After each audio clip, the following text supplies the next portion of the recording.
Next up here on the Supergun show is the Smart Part Shocker NXT. Now, the NXT, I don't know if Smart Parts went forward or back compared to the SFT. Some people still like the SFT better than the NXT. For the NXT, I looked through the closet for the best one I could grab. The one that I'm going to show today, or for the Supergun show, is going to be my hybrid NXT Shocker. In my opinion, it was the best looking gun, and it was also the most capable, ready to go out of the box. Smart Parts revamped their packaging. They did away with the old box, that old box covered in foam and stuff like that, and they went with this package. This is great retail packaging, for customers of Smart Parts. We'll go ahead and open up the box here, take a look at what we have inside here. This is the hybrid shocker. So this is the private label. Now, with this gun, with the hybrid, you do get a nice ASA, the quarter turn ASA, and also you get the headlock feed neck, okay? If you go with the standard Smart Part Shocker, the standard NXT, you're going to get this little guy on top here, which is the jump feed neck. You have to rip that off your gun and you have to throw it away because that feed neck doesn't fit a lot of hoppers. And you have a choice, either you lose $40 sanding down your Halo shell or you spend $40 on a Q-lock. In my opinion, you're better off buying the Q-lock. But there are some things that I'm going to add to the price of the shocker to basically compensate for what we're doing here with this gun. Now, something else too, I wouldn't even put a shocker in the Supergun show unless it has an aftermarket board. So I had another 100, 130, 140 bucks. In this case, the board that I've got in this one is the Hyperdrive paintball, board in this one. So add another couple bucks on that one. It's just as capable as a Virtue or anything like that. But inside the box here, the hybrid shocker did come with a nice little hybrid barrel stock, some extra lube, some stickers, some extra screws. Underneath here, you got the traditional Smart Parts manual. Tell you a little bit about the NXT, the tool, and everything else like that. Now, one of the things I'm going to have to zoom in here. One of the reasons why I think shockers break paint as much, or probably, and from what I've seen, more than just about any other gun, and we'll probably see this tomorrow when we're doing the efficiency test, is because of the amount of rollback that the breech has. I'm going to get the camera a little bit closer here. I'm going to show you how far the ball actually rolls forward and backward inside of a shocker breech. Now hopefully we can see this here, but what we're going to do here just for a test is I'm going to try to show you how far the ball, when it goes into the breech on a shocker, goes forward or back. So let's drop it in there, and hopefully you can see by rolling the ball forward and back, you should be able to see how far back it goes. I don't know if you can see that. Okay, you can see the front tip of my finger here in the breech, and then if you roll the ball forward, you can see how much further it goes forward. I'm going to show you how to take apart and service a shocker reg or an ion reg. Basically the same thing. So let's go ahead and unscrew the regulator. Now once you get the regulator off, what you want to do is remove this little rubber band. Okay. Now what you have to do is there's 3 screws that you have to remove in order to completely disassemble a NXT reg or the new regulator. Okay, there's this top one right here, there is this black one that's down here, and then there's a bottom, like a tournament lock one down here at the bottom. So let's go ahead and unscrew those.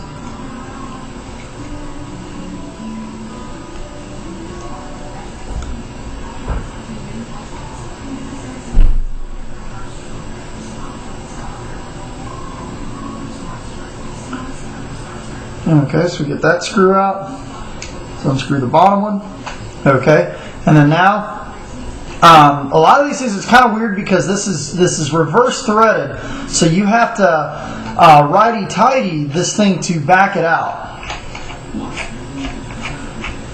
Now, I'll talk really quickly while I'm taking this apart about what I recommend for settings on the shocker, okay?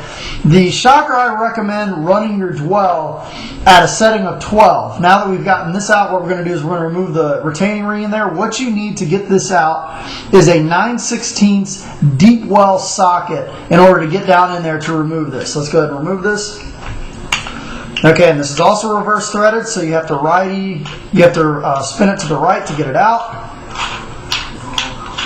So shockers, I highly recommend you run your dwell at 12. Now, everyone's going to say, oh, every gun is totally different. Well, all the shockers I own, I run them at a dwell of 12. The efficiency sucks. Yes, we all know that. But the guns shoot great. Now, once you have the ring out, this spring comes out. Let's go ahead and grab the piston. The piston comes out. Okay. And we have now taken apart our shocker regulator completely. So that's how you take apart an ion reg. The only difference between the ion reg and the NXT reg is this little white washer here. This little white washer here, for some reason on the NXTs they put it in there, they say it gives it a little bit more adjustability to get to a higher pressure. But that's it. So then to reassemble it, you just basically clean it up. Now, usually for the shockers, I mean, I know everybody's got their own favorite lubricant. The Lurker lube for me has been working really, really well, so that's what I've been using. So we'll go ahead and first things first, we stick the piston down in there first, slide all the way in until it stops, take the spring, stick it down in there, go ahead and put this piece in, this little locking ring. Okay, because it's reverse threaded, you have to basically lefty-loosey it to tighten it. Like I said, I don't understand that, but okay, whatever, it's not my gun. Okay, here we go. I didn't design it. There we go. So we get it all the way locked down. Once you get the ring locked all the way down, that brass ring, go ahead and tighten down this top screw, which locks it down in place. Okay, and we'll just kind of inspect this. You want to clean this out if there's any dirt or anything in it. Go ahead and screw this in. And this is also reverse threaded. So now we're going to screw this in until it basically goes flush. Okay, then we're going to find that hole. There it is. We're going to find that hole where this little black Allen key went into. And we're going to unscrew that down. So screw that down all the way. Now the purpose of this little black nut is to prevent people from accidentally completely unscrewing the bottom out of their reg and causing a big mess. So that's what that little internal nut is there for, is to prevent people from completely unscrewing their reg. Okay, we go ahead and put the rubber band back on. And then once we have the rubber band back on, we can go ahead and screw it back in. Now, I will give you a tip really quick now that we're at this point with shockers. If your button is kind of hard to depress or you really have to push it in, loosen this screw up and loosen this screw up, and just about a half a turn each. And what you can do is try to slide your grip frame forward and then torque it back down again. It may make it a little bit easier to push your button. Now, the next thing we're going to do is take apart the bolt.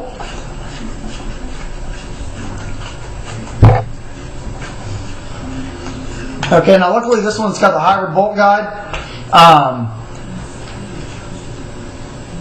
Just get that paintball out of the breech. Out it goes. Okay, you just take my finger and push it in. Take the swab, push it all out. Okay. And out it all goes. Okay. Now the new bolts, the high efficiency bolts, basically what you got to do in order to pull the bolt out is you remove this front piece here, okay, and it's going to expose this internal O-ring. What you need to do is take your dental pick and remove this internal O-ring